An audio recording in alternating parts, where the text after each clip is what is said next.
হিন্দুদের পবিত্র ধর্মীয় স্থান গঙ্গাসাগর। ভারতের বিভিন্ন প্রান্ত থেকে প্রচুর ভক্তরা ছুটে আসে। ওই যে কথায় আছে, সব তীর্থ বারবার, গঙ্গাসাগর একবার। তবে ভ্রমণপ্রেমী বাঙালিরা সারা বছরই গঙ্গাসাগরে যাচ্ছে। চলো আজ তোমাদের সেখান থেকেই ঘুরিয়ে আনি। পূর্ণভূমি গঙ্গাসাগরে যাওয়ার জন্য ভোর 5টার সময় ঘুম থেকে উঠেই তড়িঘড়ি করে রেডি হয়ে সবাই মিলে কিন্তু বারুইপুর স্টেশনে চলে এলাম। সকাল 6টায় বারুইপুর থেকে নামখানা লোকাল ধরে আমরা চলে এলাম নামখানাতে। ট্রেনের টিকিটের মূল্য ছিল মাত্র 25 টাকা। 2 ঘন্টার মধ্যে নামখানায় এসেই টোটো ধরে আবার নামখানা ঘাটে চলে এলাম। আচ্ছা, এখানে টোটোর ভাড়া ছিল কিন্তু মাত্র 15 টাকা। আর এখান থেকেই আমরা কিন্তু ভ্যাসেল ধরেছিলাম, আর ভ্যাসেলের ভাড়া ছিল 40 টাকা পার হেড। আর এখান থেকেই আমরা গেছিলাম বেনুবন, আর এখানে যেতে কিন্তু সময় লেগেছিল 1 ঘন্টা 15 মিনিট। আর এই ভ্যাসেলে থাকাকালীন কিন্তু কোনো রকম বোরিং বোধ হবে না এই শিয়াল পাখির জন্য। এগুলো এত ভালো লাগবে যে দেখে মন ভরে যাবে এবং সময়টাও কেটে যাবে। আচ্ছা, এবার কিন্তু বেনুবনে এসে এখান থেকে টোটো বা অটো ধরে ওই 450 কি 500 টাকা দিয়ে সরাসরি গঙ্গাসাগরে যাওয়া যায়। আর এই রুটটাই হলো সব থেকে সহজ পথ। তোমরা কাকদ্বীপ থেকেও যেতে পারো, আবার ডায়মন্ড হারবারের দিক থেকেও যেতে পারো। তবে নামখানা থেকে গঙ্গাসাগরে যাবার এই পথটাই হলো সব থেকে বেস্ট, কারণ যেমন কম সময় লাগে তেমন কিন্তু খরচও কম। তবে এখানে কিন্তু আমাদের এক রিলেটিভ ছিল, তার নিজস্ব টোটো থাকাতে আমাদেরকে নিয়েও গেছে, আর নিয়ে গিয়ে সুন্দর সুন্দর জায়গা ঘুরিয়েছে, যেগুলো তোমরা নর্মালি আসলে কিন্তু দেখতে পাবে না, কারণ সাগরে প্রচুর কিছু দেখার জিনিসও রয়েছে। তবে হ্যাঁ, চাইলে কিন্তু তোমরা টোটো ভাড়া করে বিভিন্ন জায়গায় ঘুরতে পারো। আর বেনুবন থেকে মাত্র 20 মিনিট আসার পর কিন্তু আমরা পেয়ে গেছিলাম গঙ্গাসাগরের নাগ সরোবর। এটা ছিল গঙ্গাসাগরের মধ্যে খুবই নাম করা মনসা মন্দির। শুনেছি এখানে রাতের দৃশ্যটা নাকি খুব ভালো লাগে, কিন্তু আমাদের সময় ছিল না, তাই আমরা দিনের বেলায় গিয়ে ঘুরে এসেছিলাম। তারপরে কিন্তু এই যে মামার বাড়ি চলে এসেছি, আর এখানে এসে পেট পুড়ে খাওয়া দাওয়া করেছি। আর জানো তো, এই সাগরের প্রত্যেকটা মানুষজনের বাড়িতে সোমবার পালন করা হয় এই চৈত্র মাসে। এছাড়াও এই চৈত্র মাসে কিন্তু ডিম আর মাংসটা একদমই খায় না। আর এই নিয়মটা কিন্তু আমার বাপের বাড়িতেও আছে। তোমাদের কারোর বাড়িতে যদি থাকে অবশ্যই কিন্তু কমেন্ট করে জানিও। আচ্ছা, এরপরে আমরা চলে এসেছি এই সাগর দ্বীপের রামকৃষ্ণ মিশনে। এখানে বাচ্চা থেকে বড়দের যেমন স্কুল রয়েছে, তেমন কিন্তু মঠ ও মন্দির রয়েছে। এছাড়া গোশালাও রয়েছে, আর গোশালাতে বিশাল বড় বড় গরু ছিল। তারপরে কিন্তু এই যে গরুর গোবর থেকে যে গ্যাস উৎপাদন, এটা কিন্তু দারুণ ব্যাপার ছিল। আর এখানে আসলে কিন্তু তোমরা যেমন অনেক কিছু দেখতে পারবে, তেমন কিন্তু জানতেও পারবে। আর আমরা এসেছিলাম মা অন্নপূর্ণা পুজোর দিন, তাই মায়ের স্পেশাল ভোগটাও পেয়ে গেলাম। ভক্তি ভরে এখান থেকে প্রসাদ খেয়ে আমরা চলে গেছিলাম মহাদেবের মন্দিরে। পাশেই ছিল, খুব সুন্দর দেখতে। সেখানে গিয়ে আবার জগন্নাথের দর্শনও পেলাম। মনটাই ভরে গেল।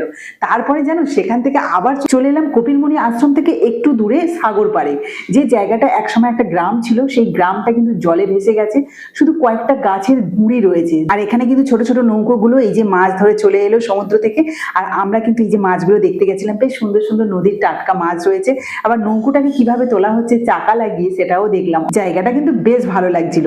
এদিকে সন্ধে হয়ে আসছে, তাই আমাদের একটা তো আস্তানা দরকার। তার জন্য কিন্তু আমরা দেব গেস্ট হাউসে চলে এসেছিলাম। আর এটা কিন্তু কপিলমুনি আশ্রমের একদম পাশে। রুমগুলো ছিল একদম নিট অ্যান্ড ক্লিন, আর বেড ছিল বেশ বড় সাইজের। এখানে সিজন অনুযায়ী ভাড়াটা কম বেশি হয়, তবে আমাদের কিন্তু নিয়েছিল মাত্র 600 টাকা নন এসি দিয়ে। তোমাদের মধ্যে যারা একদম ভিড়ভাড়টা পছন্দ করো না এবং কম খরচে কোনো জায়গায় ঘুরতে যেতে চাও, তাহলে কিন্তু এই সাগরে চলে আসতে পারো। এই সময় ভীষণ কম খরচে কিন্তু খুব ভালোভাবে ঘুরতে পারো। আচ্ছা, আমরা যেহেতু সন্ধ্যের সময় রুম নিয়েছিলাম, তাই ওখানে গিয়ে ভালোভাবে ফ্রেশ হয়ে আবার চলে এসেছিলাম কপিলমুনি আশ্রমে, কারণ সন্ধ্যের সময় সন্ধ্যে আরতি দেখতে হবে তো।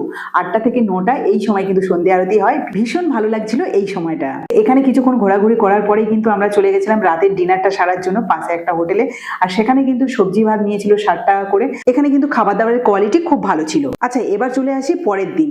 ভোর 5টা থেকে কিন্তু কপিলমুনি আশ্রমে পুজো দেওয়া যায়। তো আমরা 6টার সময় একদম স্নান করে রেডি হয়ে এখানে পুজো দিতে এলাম। আর পুজো দিতে এসে তোমাদের একটা কথা বলি, এখানে কিন্তু মন্দিরের পাশেই রয়েছে ডালা প্রসাদ নেওয়ার ঘর। 50, 100, 200, 500, 600 এরকম 1000 পর্যন্ত কিন্তু ডালা রয়েছে। তোমাদের যেমন পছন্দ তেমন ভাবেই কিন্তু তোমরা ডালা দিতে পারো। আর যেহেতু আমরা অফ সিজনে গেছি, তাই জন্য কিন্তু একদম ফাঁকায় ফাঁকায় ভালোভাবে পুজো দিতে পেরেছি। পুজো দেওয়ার পরে চারিদিকটা বেশ ভালোভাবে ঘোরাফেরা করে তারপরে আমরা চলে গেছিলাম রুমে। আর সেখান থেকে ফ্রেশ হয়ে আবার চলে গেছিলাম গঙ্গাসাগরের পাড়ে। তবে হ্যাঁ, কপিলমুনি আশ্রম থেকে কিন্তু খুব কাছেই যেখানে স্নান করা যেত, সেই জায়গাটা সরকার থেকে বন্ধ করে দিয়েছে, কারণ ভেঙে ভেঙে চলে আসছে। তাই আমরা আমাদের রুম থেকে টোটো ধরে মাত্র 15 টাকা দিয়ে গঙ্গাসাগরে যেখানে স্নান করা হয় সেই জায়গাটা গেছিলাম। আর ওখানে গিয়ে তো ভীষণ মজা করেছি, কারণ যে ঢেউটা আসছিল তাতে স্নান করতেও ভালো লাগছিল। আর প্রচুর পুণ্যার্থীরা ছিল, তাই আমরা এখানে কিন্তু খুব মজা করে স্নান করেছি। ঘন্টাখানেক মতো স্নান করে আমরা কিন্তু চলে এসেছিলাম রুমে। আর এখানে পাশে যে হোটেলটা ছিল, সেখানে কিন্তু আমরা চিকেন রান্না করতে দিয়েছিলাম। তোমরাও যদি আসো, ওইরকম যদি অনেকে একসাথে আসো না, নিজেরা রান্না করে খেতে পারো, অথবা কিন্তু হোটেলে তোমরা মাছ মাংস বা কোনো কিছু কিনে দিতে পারো, তারা কিন্তু খুব ভালোভাবে রান্না করে দেবে। আমাদের যেমন কেজিতে 130 টাকা করে নিয়েছিল মাংস রান্না করতে, তবে রান্নাটা কিন্তু ভীষণ সুন্দর হয়েছিল। আর এখানে 60 টাকা করে ভাত নিয়েছিলাম, তাই আমাদের কিন্তু খুব ভালোভাবে দুবেলা হয়ে গেছিল।